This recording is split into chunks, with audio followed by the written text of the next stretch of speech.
Hey, everybody. Welcome. Hello, hello, hello. Welcome to this webinar. It's good to see all of you here, and it's good to be here with you. I don't actually see you, but I kind of see you, Anyway, it's good to be here with you. That's the important thing. And that part is clear enough. So this webinar is about the nervous system. And I was surprised when I looked back in my archives and realized I hadn't done an energy healing session like this for the nervous system. It's like, what?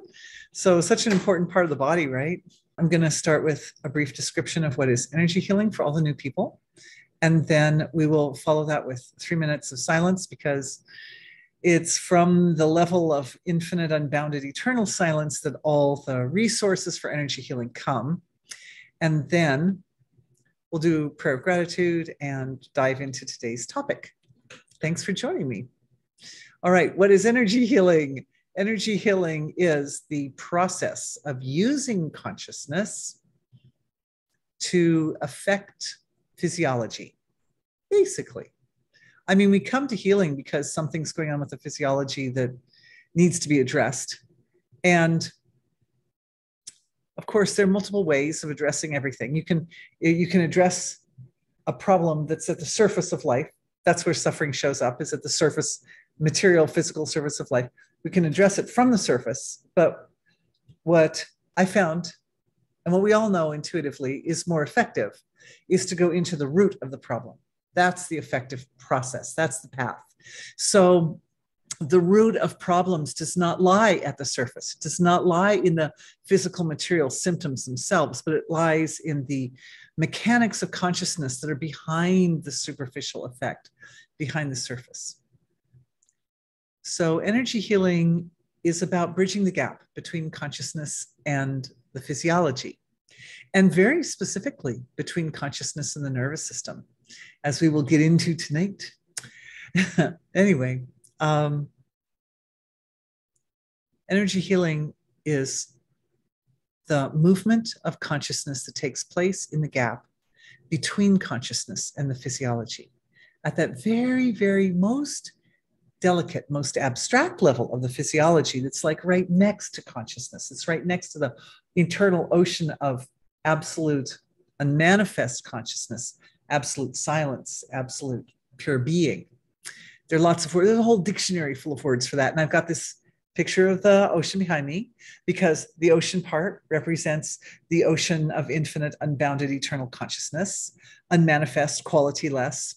And the sky area represents the manifest level of oneself. And the sky area, like this particular picture is really nice because it's got sort of different cloud layers in it. And the cloud layers help us to define the different layers of the material field of creation, because it's not just solid. Like when we talk about what's manifest, there are degrees of manifestation. There are degrees of presence, we could say. So this is a description of what energy healing is, essentially. It's the technology for navigating the ocean of consciousness, both the unbounded, infinite, eternal ocean of consciousness, and then the whole ocean of the expression of that, which is the manifest field, and how to kind of determine or discriminate between various levels or layers of what we think of as the manifest self. And that includes physical body, but it also includes a lot less physical parts, like your feelings and your thinking, and energy levels of the physiology, like chakras and so forth. So how do we work through that area to do a couple of things? You want to find the seed of suffering. That means the source of it, the origins of it. And then you want to address the origins of that suffering in a way that promotes a transformation towards health. It's pretty simple, just those two things, right? Find the seed, address the seed. But it's quite an interesting journey, because there's a lot to it when you start doing it. It's like, oh, lots of things happening in there, and it's fun. So thanks for joining me. We're going to have fun with our nervous systems today. All right. The next thing I want to do is take 3 minutes of silence because the infinite ocean of absolute unbounded being, that eternal resource from which the whole universe comes, is a major player in the energy healing process and everything else. So it's nice for us to take together as our collective here, to take a few minutes with that silence and just soak in it for a few minutes and enjoy that process. So I'm going to I think I'll mute my microphone here, and we'll close our eyes and have the silence. And then when the silence is over, I will unmute and ask you to open the eyes and take a minute or so to gently, very quiet, kind of slowly come out of that silence, because the slower we come out, the more we integrate, the more the silence is integrated. All right, let's close our eyes.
Let's take a minute and then open the eyes gently.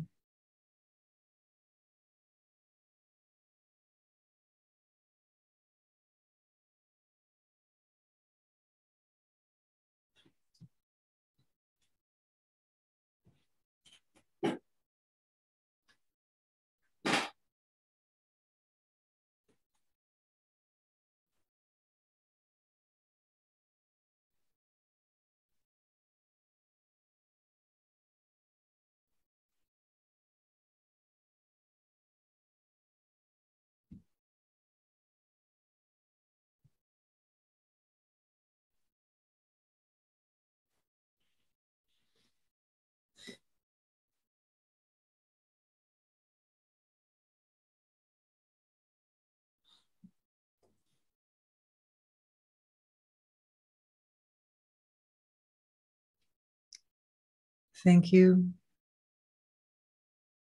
to the source of creation for being everything, for being all of us, and for being the whole universe, and for being the all-important bridge or connection in the gap between totality and the world of boundaries. Thank you for our hour together for this webinar, that we may use it in the most efficient and profound and helpful way for everyone here. Thank you to all of you for being with me.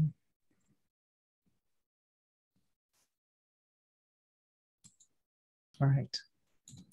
And thank you for questions and being here, everybody. All right. So today's topic about the nervous system. The reason it's a really important topic is because the progress that we make toward having more refined and perfect control over the way our physiology show up, over our health, is intimately connected to the process of awakening awareness.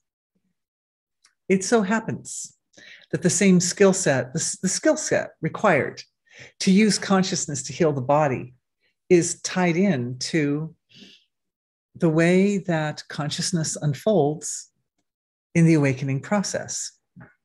So there are connections there. It's just from this angle of how the consciousness and the physiology interact. It's really interesting. And that process of awakening awareness, and thus being able to, I would say, consciously, intentionally focus awareness in a way that produces exactly the results that you would like. That process is built on two steps. The first step is the expansion of consciousness itself. That means the experience of the ocean of totality, the experience of wholeness. And the second step is the integration of that experience in the body, specifically with the nervous system.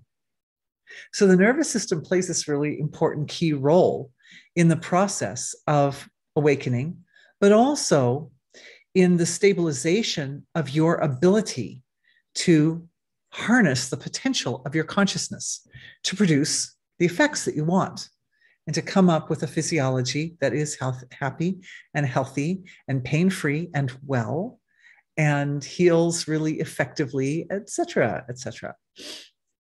Two steps: expanding consciousness and then integrating with the nervous system. Okay, so that's why we're looking at the nervous system today. The first step, though, of expanding consciousness, I'm going to take only a bare moment on that. And the reason is that I would say probably everybody who's here has already had some taste of that. I would imagine most everybody's had some taste of that, yeah? And it's not that hard to come by. Oh yeah, hands going up, lots of hands going up. Yes, of course. It's pretty easy. It's pretty easy for awareness to just kind of take a dive into the field of infinite unbounded wholeness and then come out again.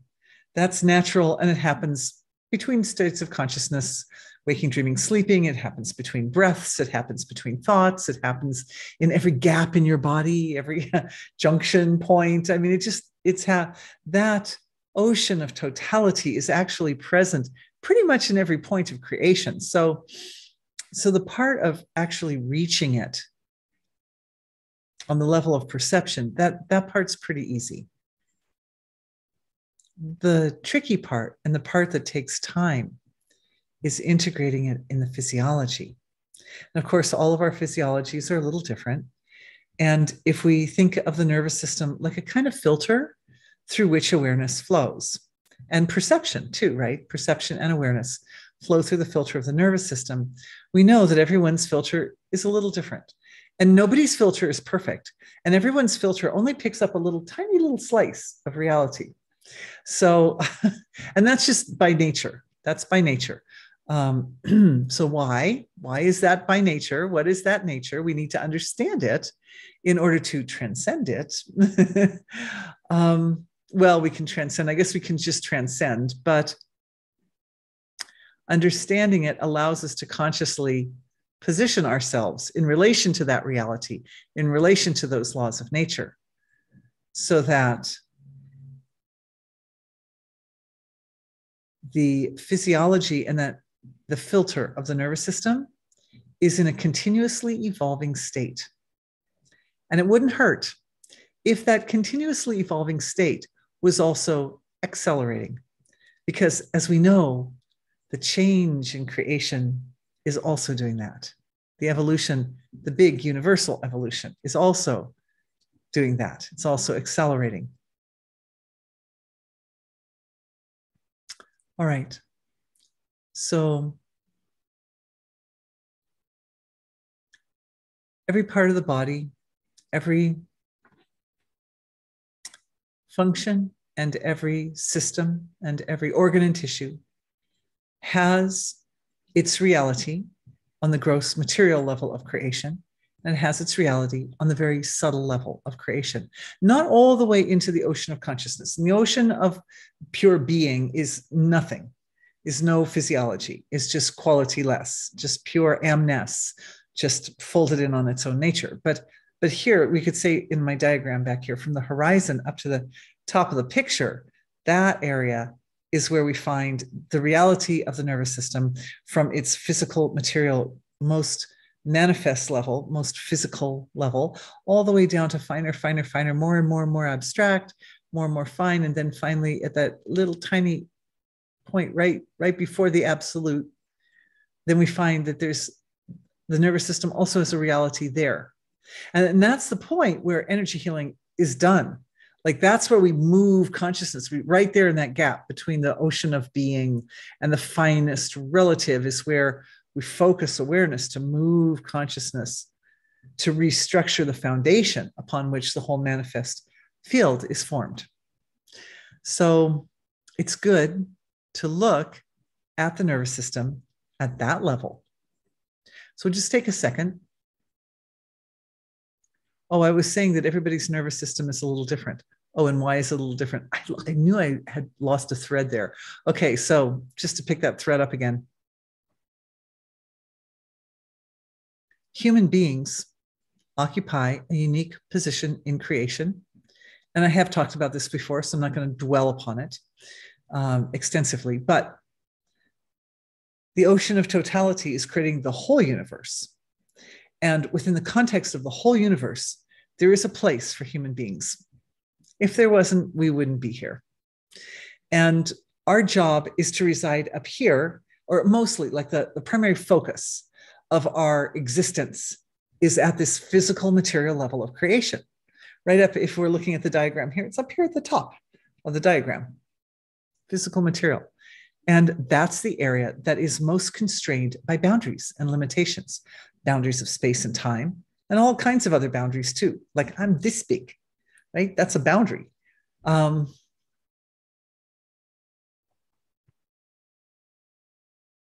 It is the fact that our nature is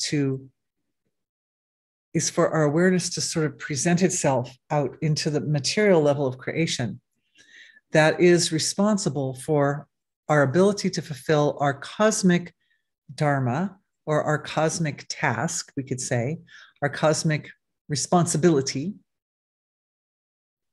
which is to experience the awe of creation, among other things. I mean, I'm simplifying drastically by saying that, obviously. But we experience the whole range from the unmanifest level all the way up to the physical material and then all the way back again. We experience the whole range of this expression of the divine. And yet we play this critical role that helps the evolution of the divine, this cycle. We can say it's a cycle of evolution. It requires this critical contribution on the part of humanity to bridge the gap between the outward stroke of from unmanifest being all the way out to what manifests back in again. And there's a big transition that occurs there. In our last webinar, we talked a lot about that transition, that gap, and how purification shows up at that level. But what human beings do is, purification shows up, and it shows up usually in the form of some kind of discomfort. I mean, that's sort of the nature of purification. It requires letting go. When something's purifying, that means something that doesn't belong, or that we can say has a potential to show up in a better way. That has to go. And our job is to find the gem of evolutionary value in that process. So most types of suffering are born somehow of the purification process to some degree. Karma, we could start pointing fingers here and there for what causes suffering. But the important point here is that to get out of the suffering, it's impossible. It is necessary. Was I going to say it was impossible? It's not impossible to get out of the suffering, by the way. But to get out of the suffering, it's necessary to find the seeds of evolution that are also present in that experience and awaken them with our awareness. Because wherever our awareness is ocean stuff. Our awareness is pure, unmanifest being that we harness, and it's on the move based on our intention. Like, I intend to put my attention on this, right? So the intention thrusts the awareness onto the subject. And the flow of awareness awakens totality. It awakens divinity. It awakens that incredible, unbounded resource of intelligence and creativity that is the nature of the source of creation into whatever is that area where the suffering is, or whatever else you want to put your attention on. Perhaps it's more fun to put your attention on other things. But sometimes the body calls. Sometimes we have to put our attention on the area that's uncomfortable. It's uncomfortable for the sake of drawing attention in, for the sake of attracting attention, which brings the antidote. So this, as humans, this is what we do. Stuff happens.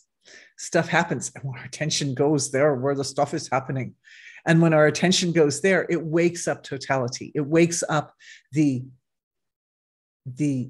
fundamental laws of nature that are responsible for the evolutionary process.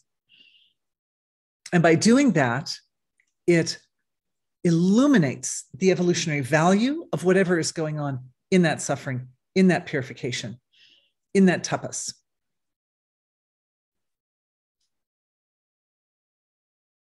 Now a download is coming directly to the heart area. So it comes in the crown of the head, but it comes in and it speaks first. Almost always, it always likes to speak to the heart area, because that's where we understand our experience. The heart area is where we understand experience. We understand it before speech, before analysis and synthesis. The understanding that takes place in the heart is just a very kind of direct, basic, sort of visceral or primordial type of understanding. You could say it's like the understanding of perception and experience or feeling. It's a feeling understanding, and I'm just unpacking that download.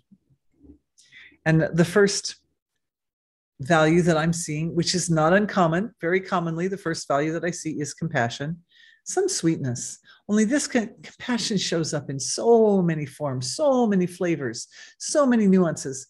And this one is very humble. It's very delicate, kind of not showy, not a showy, flashy type of compassion, but more of a sort of a common form of compassion, sort of an everyday compassion.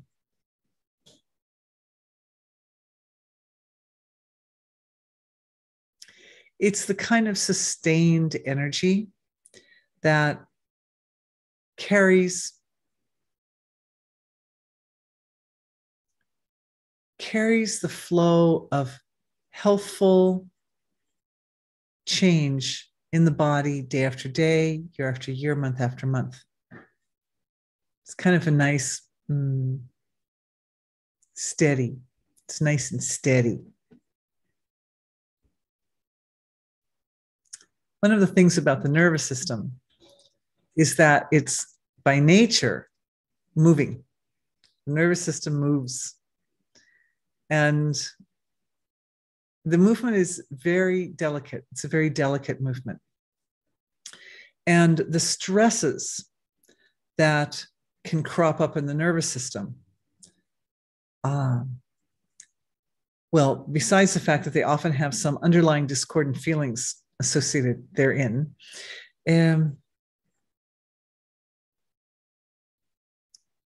they frequently create some instability. I'm also noticing what looks like inflammation. We're also dealing a little bit with inflammation that's affecting the nervous system. Good. It's allergy season. So maybe for some people, allergy, that shows up as allergies, but for other people, it can show up as inflammation of the tissues around the nervous system too, that put pressure on the nervous system. Here I have to give a little shout out to two precious gals that I have in my healing sessions who represent a sadly fairly large portion of the population who have been put on benzodiazepine type of medications. And benzodiazepine is worse than death. It's really addictive, and what it does to the nervous system is really bad. I'd never even heard of it till I started doing this energy healing. And then anyway, people came to me and I started reviewing a little bit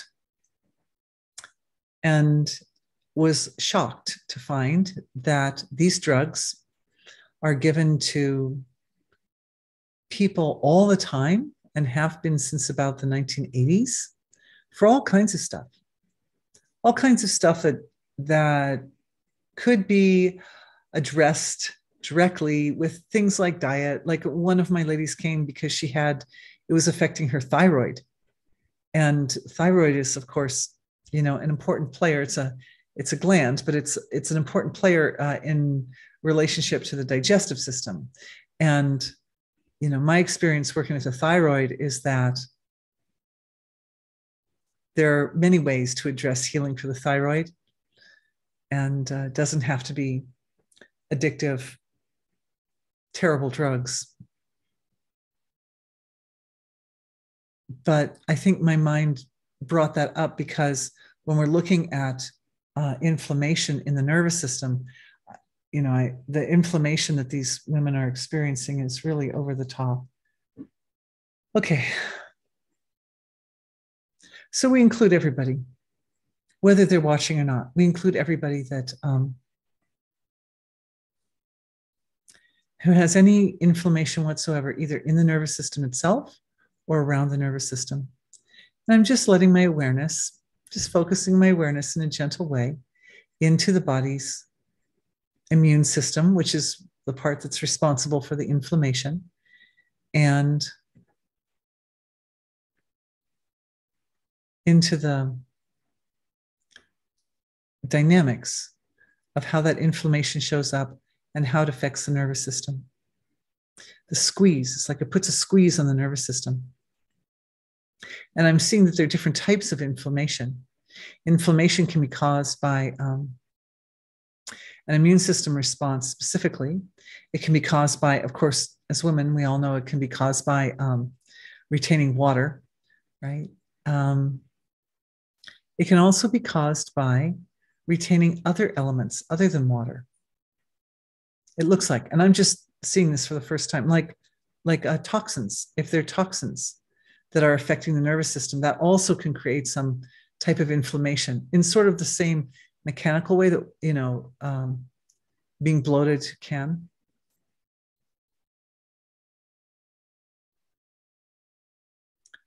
This download for the heart is continuing to flow, and it's continuing to affect this part of our webinar. And I'm feeling this it's just such a lovely, humble, kind of simple, everyday kind of compassion it's very kind of like, I would say, like not loud, right? It's kind of just like humming down there at a really quiet level in the body.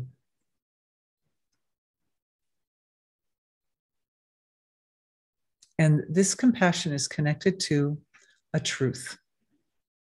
This is the best part of the download, is when we get like the truth part of it, right?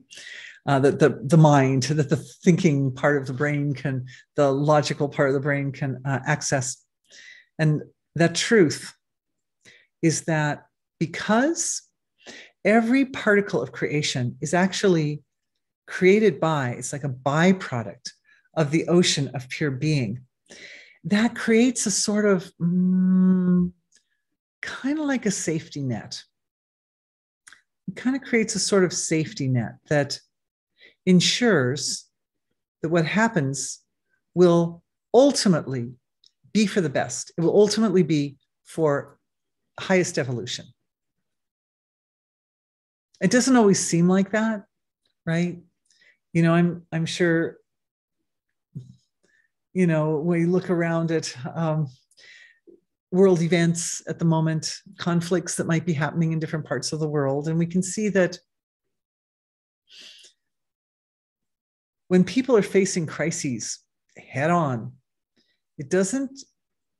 it's hard for the brain to make, or the mind, to make a direct connection between the struggles that they're facing and the evolutionary value that comes out of that, or that is going to come out of that. It can be very difficult. If people are losing family members, for example, it's really hard, especially if they're losing children. You know, it's really hard, really, really hard. But there is no question that even in those situations, there is an underlying evolutionary principle. Solid. It's solid. Because everything comes from the ocean of being, and the ocean of being is completely committed into this one function, which is to evolve. It's evolving, and it's evolving through the human experience.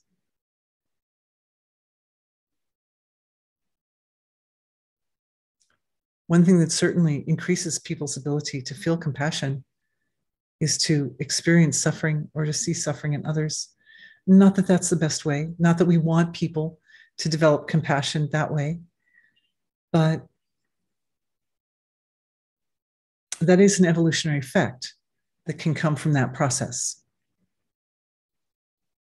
There's a lot of, I like this steady, humble compassion that's flowing, because it's reminding me now a little bit like a tidal wave. Tidal waves, you know, they might only be like 2 feet high or something like that, but they just keep coming and coming and coming along. It's something like that. It's a very feminine form of compassion, right? Because female energy is like that. Women kind of have this sort of sustained energy. They just go and go. If you've ever heard the term mom tired, you know, how just like mom, she just keeps going and going. Doesn't matter how tired she is, she just keeps going and going, because that's the need, that's the call of creation, is for her to just keep being present and doing all the things she does, something like that. It's a very beautiful,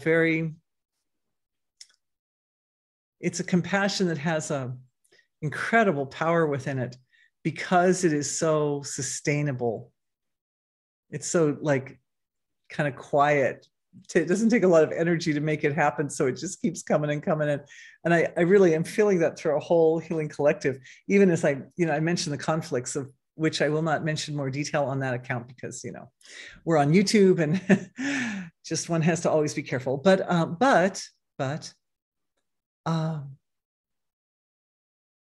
our healing collective is able to just direct that compassion, to be able to direct it wherever it needs to go, to those who are suffering the most at a collective level of creation.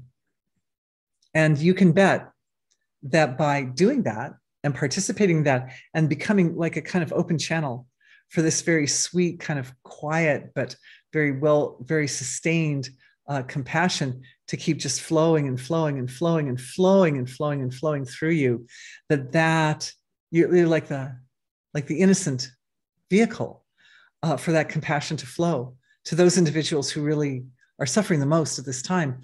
What does that do to our nervous systems? Oh, that does something really good for our nervous systems.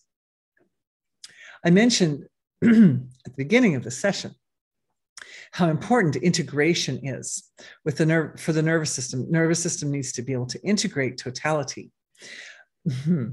But the nervous system being physical takes its time. For one thing, everything physical about us is bound by space-time, right? It's bound in time. Our nervous system is bound in time, and it's designed to measure time, among other things. It's designed to experience time ticking away, right? Moment by moment by moment, rather than experiencing time like boom, all time. I mean, we can also do that. We can do that from the level of consciousness. One can bring awareness down to the ocean of totality, and all time is just there in one flash, But that's not what we experience at the physical level, right? At the physical level, I'm experiencing one word at a time coming out of my mouth, right? So the fact that the nervous system has this is designed specifically to possess this unique set of laws of nature. That means that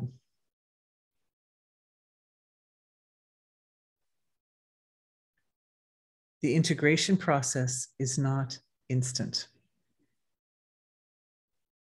The integration process is not instant. Because it's not instant, we have the opportunity to enjoy the awe of it. We have, because it goes sequentially, kind of unfolds sequentially, physiologically, but also just on the level of our perception. We experience the changes as the integration occurs. And what is integrating? All the aspects of creation received through our senses of perception, received through our analysis and synthesis of reality, all those aspects that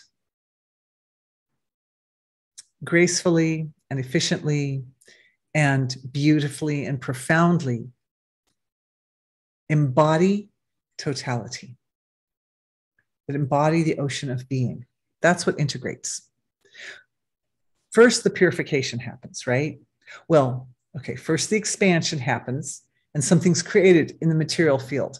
And then that something has to go through a bit of a purification process. And what aspects of it, excuse me, just a drink. What aspects of it do not reflect the ocean of being sufficiently get kind of cleansed off. And what's left is the good stuff. What's left, there's an ancient Vedic saying, and unfortunately, I don't know the Sanskrit version of it, but probably some of you Sanskrit experts out there know it. But it is that which is closest to the truth lasts the longest. That's the English version of it. That which is closest to the truth lasts the longest.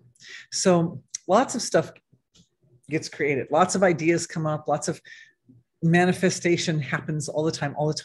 But the bits that stay, the bits that stick around to be integrated with the nervous system and integrated into, at a collective level, into culture as well, are the parts that are really the most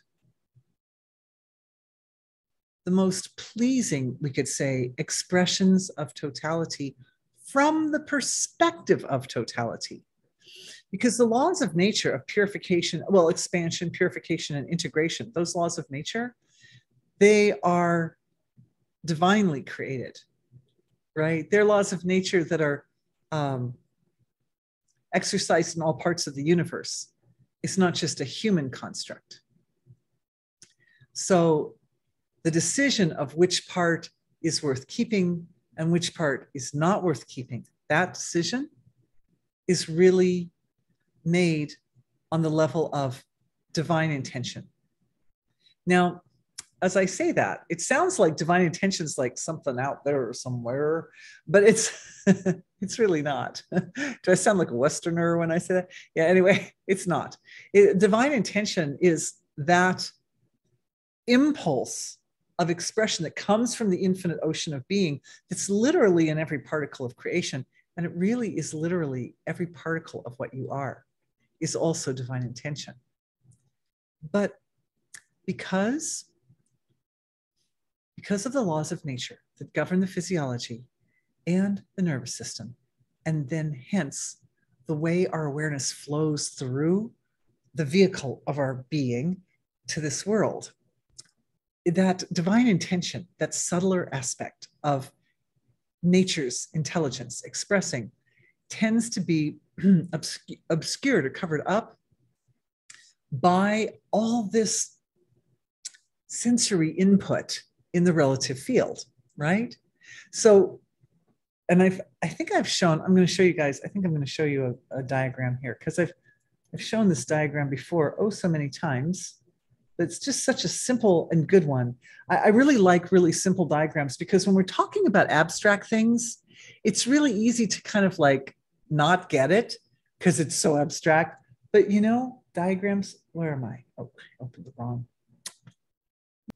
All right, and there's a little bit of the question and answer box right there. So I'm just going to move that over. Okay, so this diagram can be compared. Oh, maybe I'll put my picture over there too so you can see me. There I am. Hello. This diagram can be compared to my ocean picture in my background. That down at the bottom is the infinite unbounded ocean of absolute being, and at the top is the physical material field of creation. And the blue spiral is compared to the thrust of human awareness, that it is, the nature of our awareness is to be sort of oriented toward the material level of creation. So that's why we tend to favor material expression, or our senses of perception tend by nature to pick up the material expressions of creation, whereas the subtle structures of our physiology that are responsible for healing actually are represented by the red spiral here. And that part of our own intelligence tends to favor the subtle. So we've got the aspects of intelligence that favor, or perception that favor the material level, and the aspects that favor the subtle level. Okay, stop share. Just saying.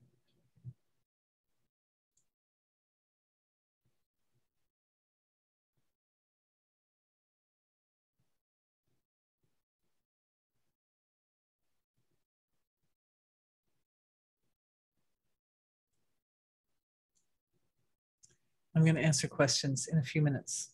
It looks like, yeah, just a few minutes. A very important question just came in. But anyway, so the intelligence of the nervous system, the subtle intelligence of the nervous system, which is the area that awareness needs to focus in order to really do some serious, good, concrete healing for the nervous system, requires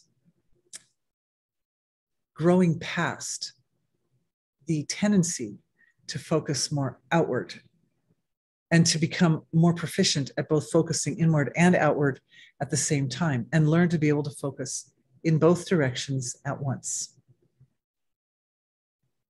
And that's important for the way that the consciousness shows up in order to heal, is what kind of a mix am I using of my awareness going out toward the surface versus how much is going inside? What is that mix? And that the being able to control that mix, because both strokes of consciousness are going on all the time, right? Both the outward stroke and the inward stroke are always going on. So, and we're up here at this our attention, our awareness tends to be up here at the surface, kind of sitting in the gap or the bridge between the outward stroke and the inward stroke of consciousness. And we can say, well, how much am I like feeling into the outward stroke and how much am I feeling into the inward stroke where the integration is? And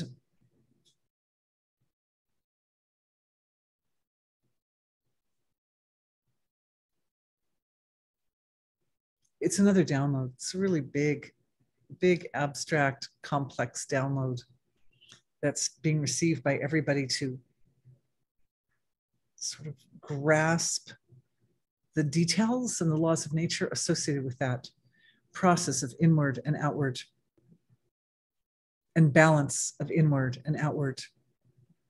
You know, even people who seem very inward, like yogis sitting in a cave in the Himalayas or something, seems like a very inward lifestyle, right?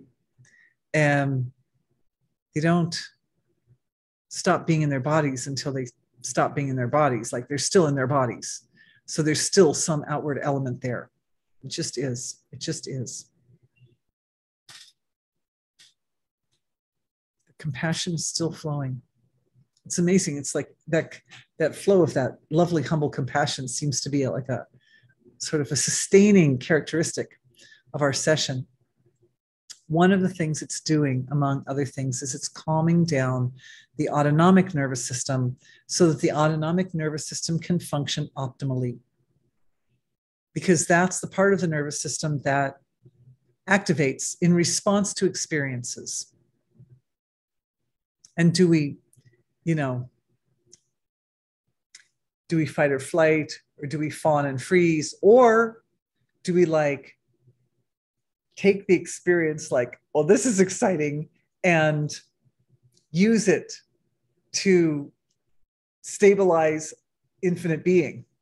Because these are two different ways that the autonomic nervous system can function, right? It can go to fight or flight or fawn and freeze as like two kind of less efficient ways that it can function, or it can go to, oh my God, this is the most exciting thing ever, and it's just taking me more and more and more into the silence of the divine. Fawn and freeze becomes transcending to wholeness, and fight or flight becomes, opportunity strikes. It's a shift. It's a little shift for the autonomic nervous system. Not just offered as a suggestion, but offered as a visceral experience. When it comes in as a download, it comes in through the language of perception and experience, and the body gets a taste of it. We get to taste what that's like to have that, beautiful opportunity here. Oh, it just takes me more and more and more to the divine, to the divine, to the divine. Like every experience should do that, right? We wish for every experience to do that. One question came in about restless leg syndrome, and I wanted to address that. I'm going to close that other one over there. I probably don't need to go back to that as I'm shifting gears here. Come on. When you have two screens, it's always a trick to figure out where the heck your mouse is. But anyway, I think I figured it out. Restless leg syndrome is connected to the problem of inflammation, which we've already looked at a bit. And I'm glad that we've been did some healings for inflammation and continue to do healings for inflammation. That steady, underlying, very calm ocean of compassion is continuing to just talk to the body, talk to the nervous system, and stabilize that experience. The very best, the very fastest way to stabilize and integrate totality in the nervous system is not to blast it with a big, explosive, overshadowing or overpowering experience of totality or wholeness, but to just soak it, just soak in that experience. It's the soaking that lets the nervous system kind of ease into the new position. A little bit like doing yoga asanas really slowly, right? If you try to like go really fast into some extreme position, your muscles will like complain to you. But if you go very, very, very, very slowly, then the muscles kind of get used to it on the way in. and you find that you can bend much further as a result. So. It's the same with the nervous system. All the what? And see how the parts of the physiology, they all conform to these specific types of laws of nature. The inflammation is part of the story. And the inflammation is a byproduct of problems with digestion. So, and of course, it's no surprise if we're doing healings for one system of the body, there are other systems of the body that will also be tied in because all the parts are so integrated. Tom, my sweetheart, could you close that curtain? Because you might notice that the sun is reflecting, and yeah, it's just. The other part of that story is that the inflammation affects this restless leg syndrome. People, anybody on the webinar tonight have restless leg syndrome? Oh, 3 people right away. 4. Yeah, amazing. Okay, 5. This is for you. And it affects, and more people are raising hands too. So this is really good. I'm glad we're doing this. And thank you to the lady who asked the question. The other part of the story is that it affects the flow of dopamine. And dopamine is primarily produced in the substantia nigra, which is right up kind of at the top of the brainstem, right up like in this area, deep in the middle of the head, and the ventral tegmental area, that area. So it's like you think of how your brainstem comes into your brain, and then it's like right at the top, there's some little organs right there, just underneath or just up, nudging up into the third ventricle of the brain. And also we know that Parkinson's is related to the same problem of insufficient production of dopamine in the body. Also dopamine, the flow of dopamine is associated with bliss. It's associated with everything that feels good. So doing the healing for the autonomic nervous system is also a step in the direction of this healing for the restless leg syndrome and Parkinson's. Just bringing the awareness right up into the top of the brainstem, right up into that area where the dopamine is produced. And there is an intelligence that oversees that part of the brain. And that intelligence that oversees that part of the brain is a little tiny miniature version of the intelligence that oversees the whole nervous system. So both are being activated, both the intelligence of the whole nervous system and the intelligence of that little aspect which oversees the dopamine production.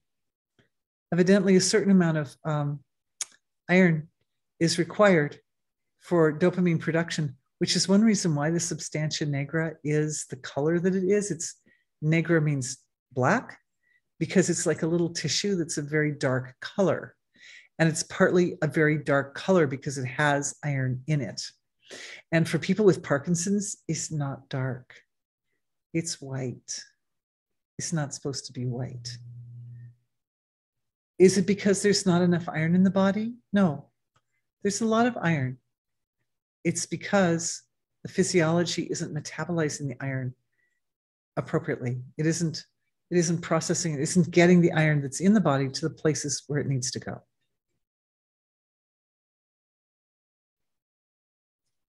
Lots of iron in the blood.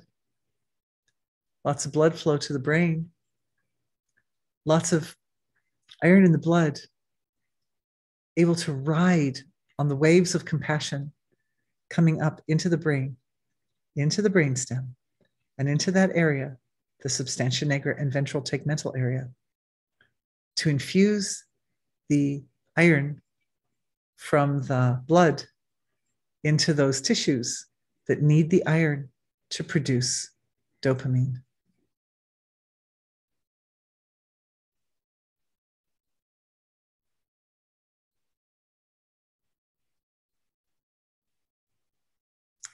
As I'm looking at this,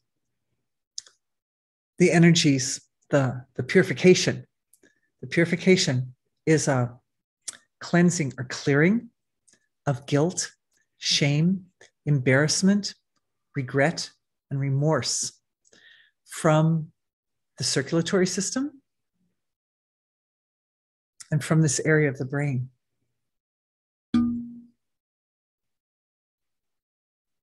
Those feelings got tied up and locked up with attachments to activities and behaviors that are blissful.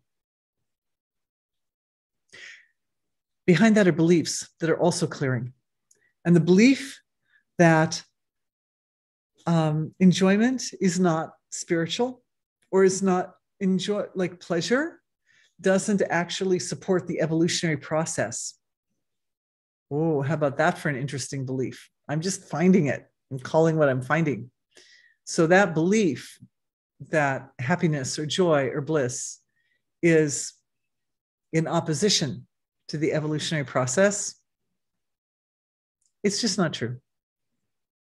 I mean, at any point in creation, anything could either enhance and support the evolutionary process or be a detriment to the evolutionary process. What's important is that whatever we're doing is, or whatever we're experiencing has a foundation of totality within it. Underneath it, the foundation is underneath it there. And that connection or that anchor is clear and it's solid and it's stable. And it's the stability of the anchor that ensures that whatever it is that we're going through, whatever it is we're experiencing, is in support of highest evolution. It's not like, oh, well, every time you flagellate yourself, that's spiritual. No, it's not. Not necessarily. But even, darker feelings and experiences can be evolutionary, because we know that anger is a great tool for moving mountains and setting healthy boundaries. And that type of behavior is very evolutionary.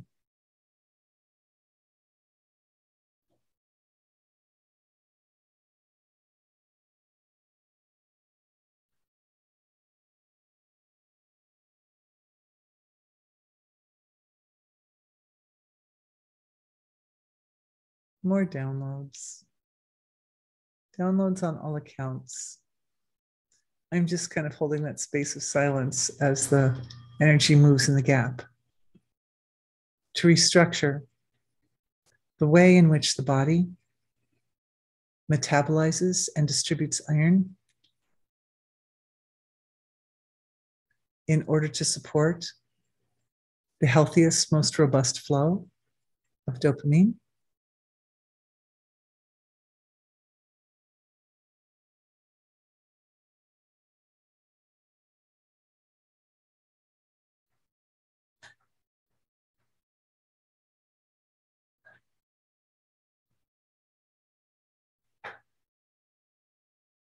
It's a big love.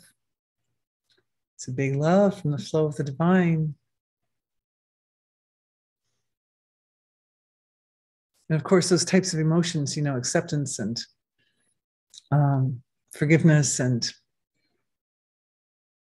recognition, acknowledgement, understanding. What's important is that you are understood by yourself. Nobody understands you better. And therefore, nobody knows better than you do what your true essential nature is. I was talking to the sweetest lady the other day, and she was saying, sometimes she doesn't feel like herself. Sometimes, because of what goes on with her physiology, she gets very grouchy. She gets grouchy and grumpy. And she says, and I know it's not me. It's not who I really am. Right? And this is true. You know who you really are.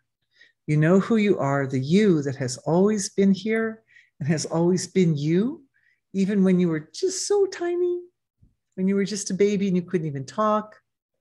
It's the same you. That part is anchored to wholeness.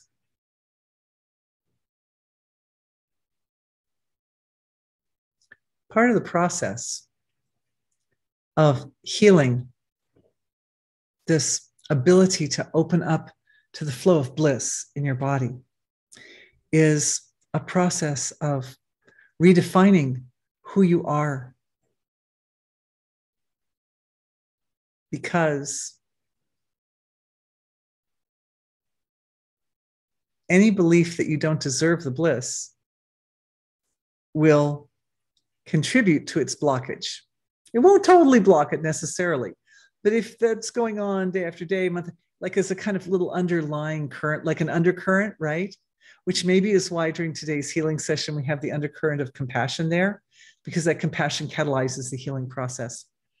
It's one of the 4 legs of Dharma. You can look up DHARMA on my knowledge base to find out more about that.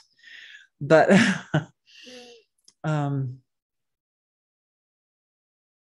yeah, what happens is often the seed energy that gives rise to suffering or imbalance gets covered up by the suffering.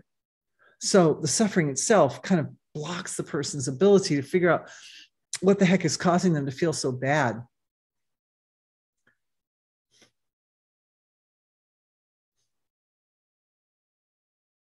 I like that part where I just look at you and I'm silent. That's my best part.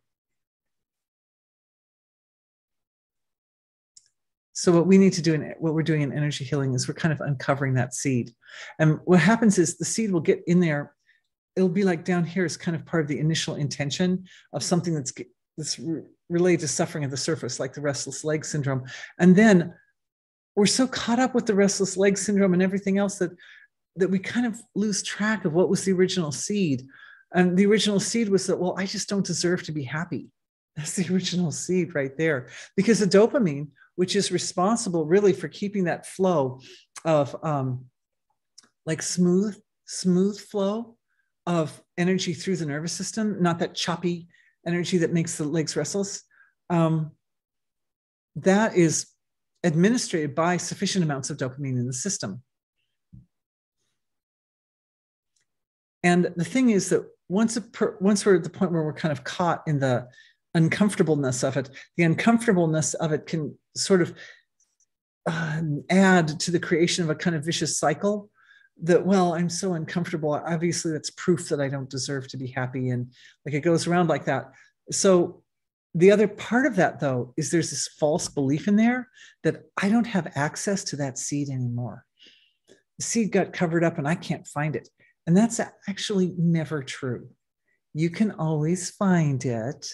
You can find it. But you have to understand yourself at a level of honesty. Your essential self, which is basically divine truth manifested. Then when the sense of self shifts and you understand yourself like that, then accessing the truth becomes much easier. As long as that belief is held, well, I just don't have the capability, and I don't know what to do, and I don't know how to do it, and I'm lost, and I don't deserve it anyway, then that makes it hard, that blocks the ability to get in to the seat. So that download of your essential truth, your essential true nature, always having access to the seed, always. Okay, I'm going to go to a few questions here. A lady is offering for the session that she has a niece who is gravely ill in the Philippines, diagnosed with pelvic tuberculosis, which I thought that was a lung thing, but okay. Cancer in her ovaries. Portions of her intestines have been removed the other night. Oh, poor baby. And she's really suffering. So she's just wondering if some of the compassion from our healing collective can go to her beautiful niece in the Philippines. The Filipino people are so sweet, like just the most beautiful hearts. And it's interesting that this woman, who is Filipino, American Filipino or something, would offer to our healing collective that we should turn that big tidal wave of compassion over to the Philippines, because there are lots of different cultures in the world, but of the many cultures of the world, the Filipino people are some of the most heartfelt people. I lived in the Philippines for a while. That's why I say that with all confidence. That the whole culture is extremely, extremely sweet, extremely heartfelt. My friend Robin Lim says they call themselves the butterfly people. They identify, of an animal, of a creature on the earth to identify with. They identify with the butterfly, which is just like so beautiful, right? It's so beautiful. It's so sweet. So what's happening is that our compassion turns around, and it, as a collective, we just organize that. It reflects off of each person in the collective into the collective as a whole. So it's kind of like think of a mirror the shape of a bubble, and the mirror is on the inside of the bubble, right? So it's like a bubble, but everything is reflecting to everything. And of course, that makes the very center of the bubble, the empty center, absolutely filled with light. But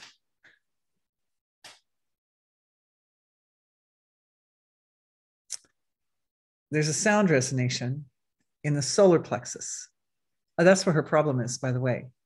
Some lack of feeling of personal power, some having like she's, relinquished her personal power to some degree or another in some way in her world, in relationships. But for us, in the solar plexus is resonating that lovely frequency that is the universal frequency for our earth, the Schumann resonance. And that allows the compassion to be carried anywhere on earth that it needs to go. Anywhere on earth that it needs to go. And that was happening before, that mechanic, but it's nice to explain it to you now.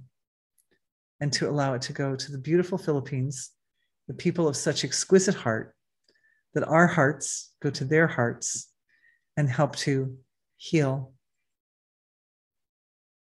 Really what's happening is we create a condition whereby her own beautiful heart can rise up to start to heal her beautiful body.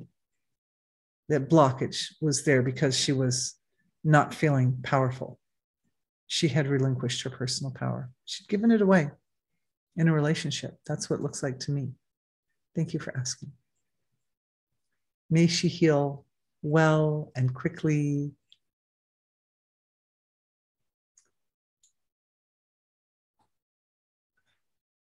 Okay, someone asked me about, do I have an opinion about the slap?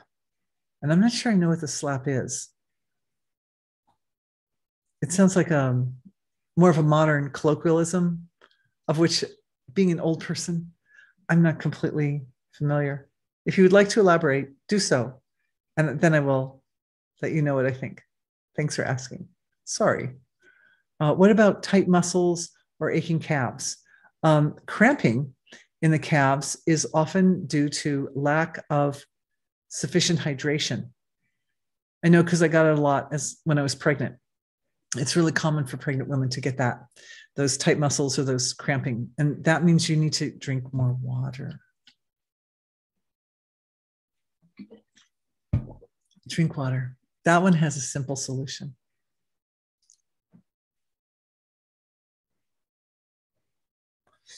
Oh, she's saying she had restless legs and she took supplements. But I still don't understand what the slap is. Does it have to do with the supplements? Sorry, I don't quite fully get it yet. Please tell me more. Here's another one. Heaven knows we can all use a substantial infusion of dopamine these days. Yeah, right? Every one of us. Oh, by the way, there is an herb. You should know. Mantras, gems, and herbs are some of the great healers of our world. And there's this lovely herb called kapikachu that is a natural, it has this effect of like sort of naturally healing the substantia nigra and supporting the flow of dopamine. Just saying. It has the right resonance in it, the right resonation to wake up that part of the body and to to bring a flow of nourishing balance to that part. Where can we best focus our awareness when healing the nervous system? Well, that's a very good question, because the nervous system, like the circulatory system, is kind of like throughout. But absolutely the core is the brain and the spine. But the best place to focus awareness is actually here in the gap. It's not so much in the physicality of it, but it's in the subtle expression of it. And that means awareness has to settle down a bit. It's got to move. Remember my diagram? It has to move the opposite direction. It has to move in like that to the in level. And there is an overseeing intelligence for, as I mentioned before, every system of the body, every organ, every function. And I use the word devata to describe those, the body's devatas. There's a devata for each tooth, and there's a devata for each strand of hair, right? There's a devata for every part of the body, for every cell, there's a devata. And they structure together in a kind of a hierarchy that's fractaline in nature. So obviously all the devatas for all, like say, all the cells of your eye, they work together to create the devata of the eye. So there's a big devata that's like the whole eye devata. And then there's an even bigger devata that's the eye plus the whole nervous system structure behind the eye that goes back to the occipital cortex and the optic nerve, and right, like all the parts, all the supporting parts behind the actual organs and so forth. And so they're like nestled, right? The smaller ones are nestled within the bigger ones, and they're just like our body, right? The eye is made of cells. It's the same idea there. But for the nervous system as a whole, and especially I'd like to say about your question, if we really want to support the best possible integration of totality in the nervous system, that means the nervous system into, first of all, with great sort of efficient decisiveness to slash out all the bits of experience and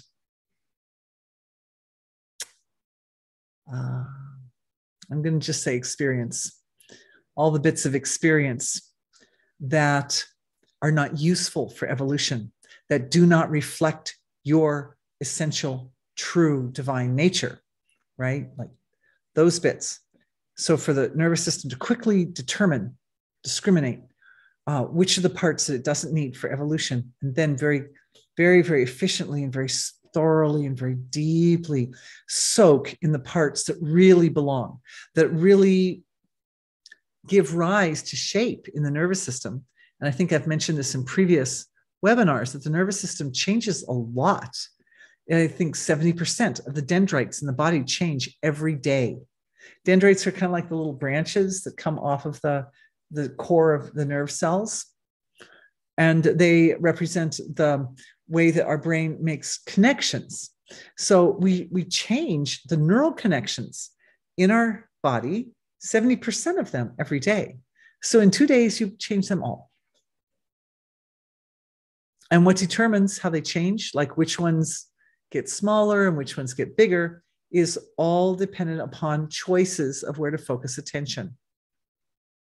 Because what you put your attention on, that flow, awareness flows there, and then it makes more connections, more connections.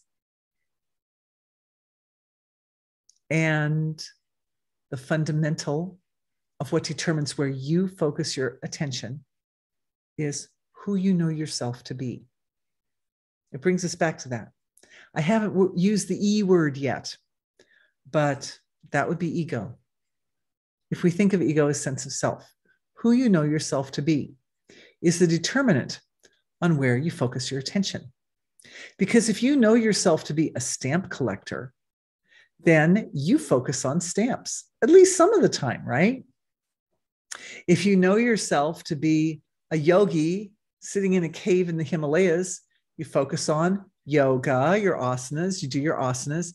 You don't focus very much on food. I think, at least in some traditions, They're not even supposed to go get food. People are just supposed to bring them food. So you don't even focus on, you don't, we Westerners, we go to the store, right? So it's different for everybody, depending on who you know yourself to be. And so knowing yourself to be essentially wholeness, unbounded being, knowing that, it sets you up to focus your attention in the most life-supporting, the most evolutionary way for your nervous system and for every other part of your life too. So I'd say if you're going to focus anywhere, focus there, focus on the source of creation, and then focus on the source of creation as it shows up in every little particle of creation. So beautiful. Thanks for the beautiful question. Substantia nigra is dark because of the, of neuromelanin, not iron. Thank you. Thank you for the lady in the audience who is a nurse. Yes. Okay. This is important. Yes. I actually knew that a long time ago. I just forgot. Thank you for telling me. But the iron, okay, but I'm asking her, I'm pretty sure the iron though is needed as part of the mechanism by which the substantia nigra produces the dopamine. Is that not right? Is that correct? I think that's right. Anyway, the iron is evidently in people who have restless leg syndrome, iron is very low. It's often found to be low. Or even more likely, just not, the body's not absorbing it. It can even be high, but the body's not absorbing it. But thank you. Yes, neuromelanin. That's right. She's right. She's right. Listen to her, not me. Oh, the slap at the Oscars. Oh, yeah, I remember that slap.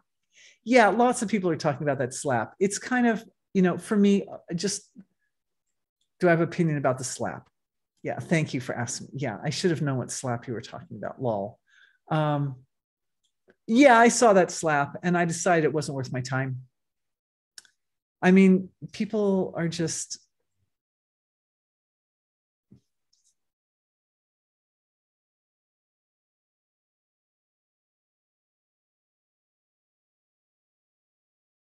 it's a download.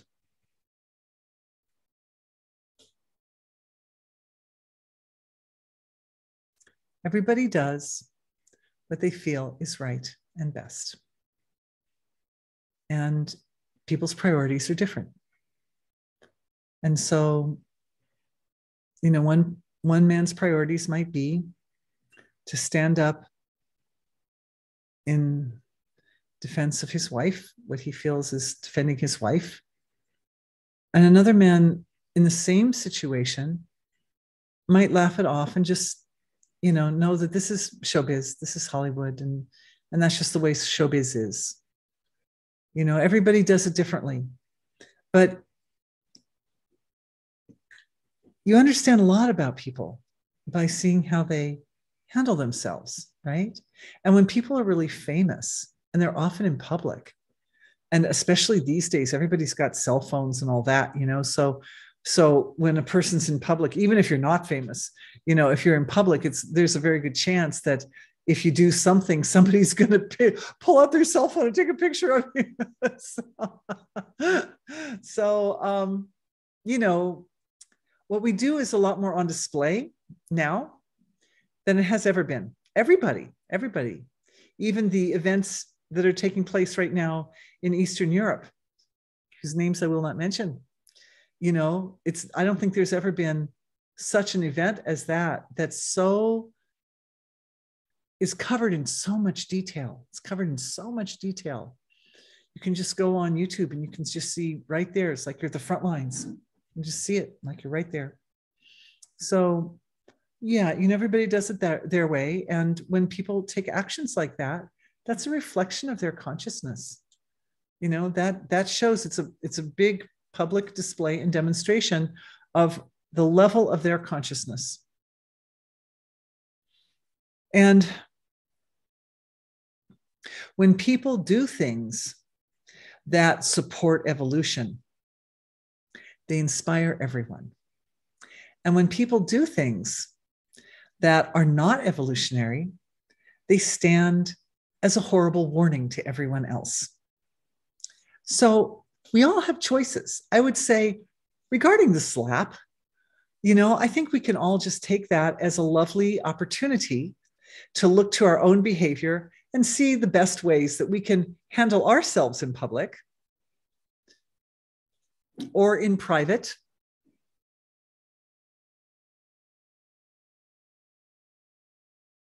And how putting evolution first, putting consciousness first, helps a person to decide what are the best actions to take and what are the actions that are going to result in an evolutionary effect for everyone involved.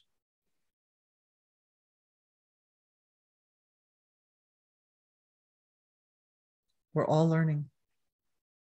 And when people do things that aren't evolutionary,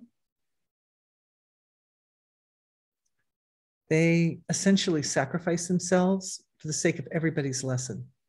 So you can say, well, there's evolution in everything, right? And the evolution that's in being a renowned public figure and doing something that isn't really dignified is that you send a message to the whole world. It's like a little cue of where we are as a collective versus where we are as individuals.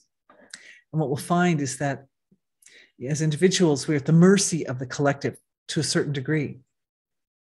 And we can do, everyone does their best, right? From their own corner of creation. But we do it within the context of the conditions around us that are created by culture. And so there's a constant back and forth, constant. And we chose to be here and to do our best at this time in history because of the way that the trends of time and the laws of nature are showing up for humanity at this time. And that's going to be one of my topics for an upcoming webinar, by the way, because it's not announced yet, but that'll be the next one that comes up, is having to do with the transition that we're in right now as a collective, because it's really a very big thing and it's very unusual. We showed up for this thing. Remember how I was saying, the role of humans is to kind of do a lot of work in this upper band here, the opposite, kind of like reflecting the opposite side of got totality and wholeness down here. And then we've got its reflection up in the relative material level. And our job is to take every situation and any situation and make the most out of it. That's our job. And if we didn't do that, I don't even have to say, you can imagine the world would fall apart. It would just fall apart. So we have to position ourselves so that we can comfortably, gracefully, and efficiently do that without becoming too stressed, which is basically the principle behind today's session, Healing for the Nervous System, is we want that nervous system to be so stable and so flexible that whatever we have to face and whatever we have to do in order to help create balance and sort of reestablish wholeness in our world, that we can do that.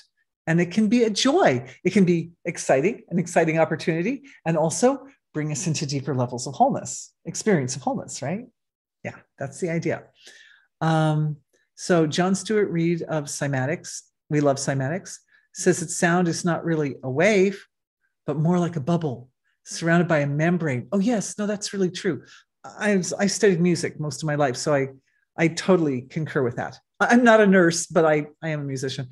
In its own self, interacting way is creating or amplifying the frequencies of creation, sound to light. That's a beautiful point. Thank you for bringing that up. And what I like about that point is that consciousness is the foundation for all the material forms. And so the way the material forms show up, the specific laws of nature that really are fairly much non-changing in our world. Like some aspects of our world are very malleable and some just are less malleable. And the less malleable ones are obviously closer to the truth because they're lasting the longest. But they reflect the way consciousness works and functions. So I love that point. How do you spell the herb that you mentioned? Kapikachu, Kapikachu. And I think I may have seen it spelled with 2 CHs in a row. CHCHU? Kapikachu. Try that. Try Googling that. I think that should get you to the right place. If it doesn't, email me. I've got links. I think you can get it at Bunyan Botanicals. It's a lovely tasting herb. I've tasted it. It's really nice. Magnesium, particularly bisglycinate, really helps with cramping. Oh yeah, magnesium. Right. Thank you. Yes, magnesium also is very helpful. Dopamine herb, yes. Well, what is behind fibromyalgia? Well, there's a good question. And here's another question, but I'm looking at my time. We're already like 15 minutes over. And here's another question, and here's another question, and here's another question. And here's another question, and here's another question, and another, and another, and another. Okay, so we got a lot of questions, too many questions. I can't answer them all now because we're 15 minutes past our time, I think. Or, yeah.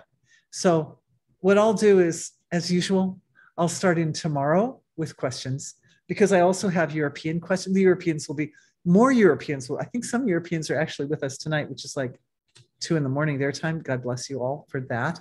And but some others will be here tomorrow, and they've also sent in questions. So my plan is, well, maybe can we print out the questions, and I'll just start in with questions tomorrow, and we'll take every question as an opportunity to heal, and we'll heal every little thing.